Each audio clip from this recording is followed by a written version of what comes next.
it's Amanda from ManicPandemic.com. Today we are going to be starting our long-term food storage. I have with me some 5-gallon buckets, a few Mylar bags to fit into those buckets, and some oxygen absorbers. I also have a 44-pound bag of hard red wheat and a little bit of rice. So we're going to do both of those today because it's June and that means it's grain storage month. Yay! The Mormon Church is a big proponent of long-term storage for food, and so we are going along with their guidelines for the most part. They recommend storing 400 pounds of grains per adult.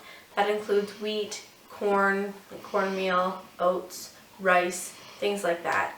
Carbohydrates basically. So a majority of that is usually they recommend stored in wheat, and we're going to start our storage now. So exciting! Right, Brad, behind the camera? Yes. Yay, so first things first, let's try and line this bucket with this bag that is not bucket shaped. Is that bag recommended for that size of bucket? It is. Huh.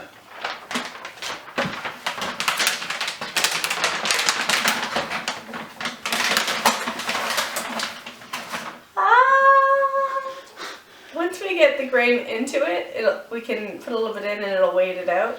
And I've seen videos on this on the internet, just like this one, but not as cool. So we'll work on that. What does the Mylar do? The Mylar protects the food inside from moisture getting in, air getting in, light getting in. Those are all things that spoil things. And if stored properly, wheat berries, not flour, wheat berries, rice can last up to and over 30 years in the right conditions. Isn't that amazing? You can also purchase these Mylar bags with zipper tops, but I prefer this method. I'm not planning on getting into this bag regularly, so I don't see where a zipper top would come in handy. What I've done is I've done my best to sort of make a round shape at the bottom of this Mylar bag, and we're going to pour a little bit of the wheat berries in, spread them around, and kind of pull up, and hopefully the weight will allow it to smooth out a little bit better. Brad and I stopped by our local Amish grain mill and purchased some hard red wheat. Hard red wheat. How is that so hard to say? I'm done. That's all I'm doing. And here it is. So we're going to pour a little bit into the Mylar bag. Let's see. Okay, so we filled the bucket up to about here and pulled up on the purse strings a little bit to kind of even things out. And we'll continue filling. If you go to Food Storage Made Easy, I think that's the site, they have a really great chart for how much you can actually fit into a bucket or a number 10 can. It's really actually a great resource, so I might link it below. All of the buckets have the wheat and rice in them that we're going to be doing today. The next step is sealing the Mylar bags. At this point we only want to seal them to about here, and so that we can slip an oxygen absorber into this area after we get all the oxygen out.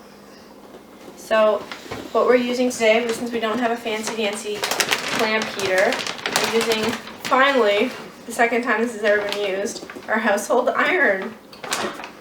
And a brave husband? And a brave husband, and on a cookie sheet, we're going to iron and melt the Mylar bag. What could possibly go wrong? What could possibly go wrong? Says the girl who doesn't iron for anything. There we go. Brad asked me why we iron at the very end and not down closer to get all the oxygen out. It's so that when we open this bag in the future, we just have to cut off a little bit at the top and then we can reseal it again and reuse it. Oxygen absorbers come in all different absorbing powers. This one is a 2000 cc unit, so it will take all of the oxygen out of one of these 5-gallon bucket and Mylar bags if you squeeze out all of the air first.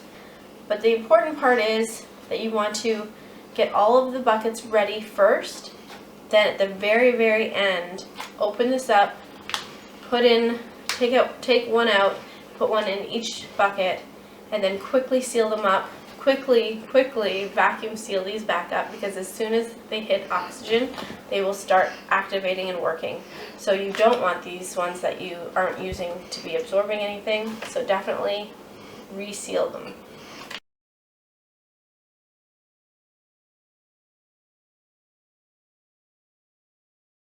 Well, they are sealed. That's awesome.